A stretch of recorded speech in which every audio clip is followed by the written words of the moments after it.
महादेव का अर्धनारीश्वर अवतार जब एक हठी भक्त की जिद ने शिव और शक्ति को एक कर दिया। शीश गंग अर्धन पार्वती नंदी भृंगी नृत्य करत है। शिव स्तुति की इस प्रसिद्ध पंक्ति में आपने नंदी के साथ भृंगी का नाम जरूर सुना होगा।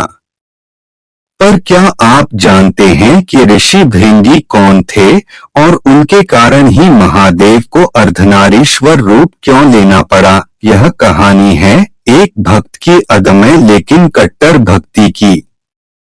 शिव के परम लेकिन कट्टर भक्त पौराणिक कथाओं के अनुसार ऋषि भृंगी भगवान शिव के परम भक्त थे।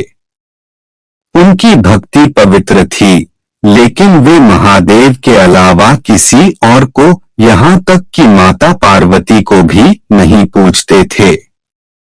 उनका मानना था कि उनके लिए केवल शिव ही सर्वस्व हैं। परिक्रमा की हठ और सर्प का रूप। एक बार ऋषि भृंगी कैलाश पर भगवान शिव की परिक्रमा करने गए। वे केवल शिव की परिक्रमा करना चाहते थे, माता पार्वती की नहीं। माता पार्वती ने समझाया कि शिव और शक्ति एक ही हैं, लेकिन भृंगी ने अनसुना कर दिया। यह देख माता पार्वती शिव जी से सट कर बैठ गईं। तब हठी भृंगी ने एक सर्प सांप का रूप धरा और दोनों के बीच से होते हुए केवल शिव की परिक्रमा करने की कोशिश की। अर्धनारीश्वर स्वरूप का उदय भक्त की इस हठ को देखकर भगवान शिव ने माता पार्वती को अपने शरीर में एकाकार कर लिया। इस तरह संसार में महादेव के अर्धनारीश्वर आधा शिव आधी शक्ति रूप का प्राकट्य हुआ। लेकिन भृंगी का हठ अभी भी नहीं टूटा।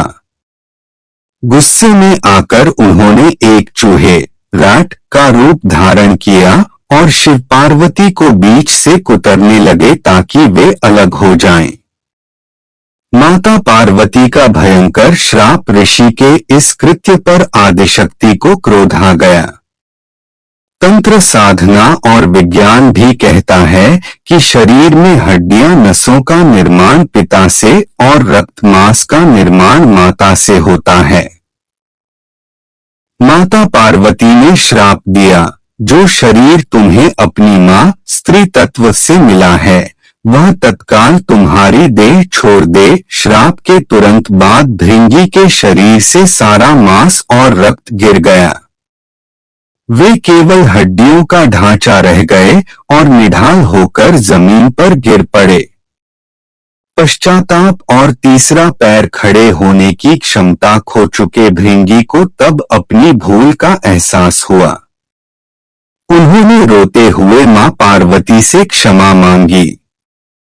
माता का हृदय द्रवित हो गया और उन्होंने श्राप वापस लेना चाहा, लेकिन अपराध बोध से भृंगी ने मना कर दिया।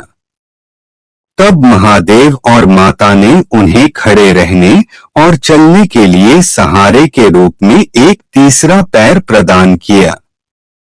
यही कारण है कि भृंगी ऋषि को हमेशा 3 पैरों वाला दर्शाया जाता है। कहानी की सीख। संसार में शिव चेतना और शक्ति ऊर्जा एक ही सिक्के के 2 पहलू हैं।